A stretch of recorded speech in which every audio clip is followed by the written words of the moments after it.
ఏం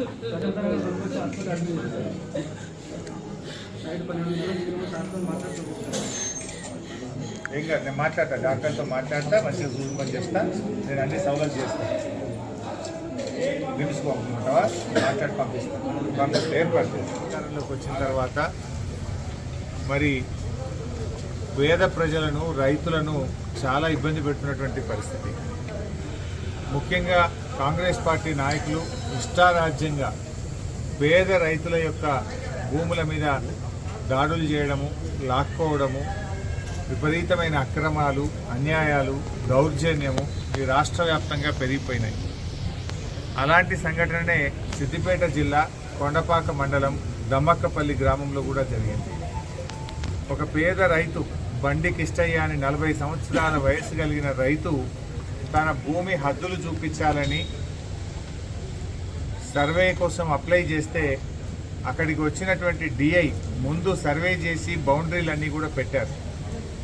ఆ తర్వాత కాంగ్రెస్ పార్టీ నాయకులు అందరి ముందే ఫోన్ చేసి వాళ్ళ మీద ఒత్తిడి తెచ్చి తిరిగి రెండవసారి సర్వే చేయమని చెప్పారు.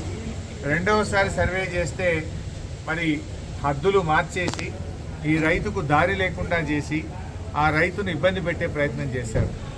రైతు నుంచి 20 లక్షల రూపాయలు డిమాండ్ చేశారు. ఇప్పుడు మేము అతని భార్య ప్రాణాపాయ స్థితిలో ఉన్న రైతు కిష్టయ్యతో మాట్లాడినప్పుడు నన్ను 20 లక్షల రూపాయలు అడిగారు. నువ్వు ఎవరికి చెప్పుకుంటావో చెప్పుకో, కాంగ్రెస్ నాయకులు అండదండలు మాకున్నాయి, మీరు ఎక్కడికి పోయినా న్యాయం కాదు అని చెప్పి ఆ రైతును భయభ్రాంతులకు గురి చేశారు. న్యాయం చేయండి అని చెప్పి అడిగిన పాపానికి రైతు మీదనే ఉల్టా పోలీస్ స్టేషన్లో కేసు పెట్టి అతన్ని భయభ్రాంతులకు గురి చేయడం జరిగింది. సో అది కాదు, కాంగ్రెస్ నాయకులు అండదండలు మాకున్నాయని చెప్పి ఆ రైతును భయభ్రాంతులకు గురి చేస్తే ఆందోళనకు గురైనటువంటి కిష్టయ్య మరి పురుగుల మందు, గడ్డి మందు దాగి ఆయన ఆత్మహత్యా ప్రయత్నం చేశాడు. ఇవాళ ఆయన చావు బతుకుల్లో ఆర్వీఎం హాస్పిటల్లో ఉన్నాడు. అంటే ఇది స్పష్టంగా కేవలం కాంగ్రెస్ పార్టీ నాయకుల దౌర్జన్యం వల్ల, వాళ్ళ విపరీత చర్యల వల్ల, అధికారుల మీద ఒత్తిడి తెచ్చి ఆయన భూమి హద్దులు మార్చడం వల్ల జరిగింది. ఇప్పుడే మేము జిల్లా కలెక్టర్ మను చౌదరి గారికి కూడా మాట్లాడాం. దయచేసి దీని మీద అడిషనల్ కలెక్టర్ స్థాయిలో విచారణ జరపాలి. ఆ సర్వే బౌండరీలు మార్చిన డిఐ మీద తక్షణమే చర్యలు తీసుకోవాలి.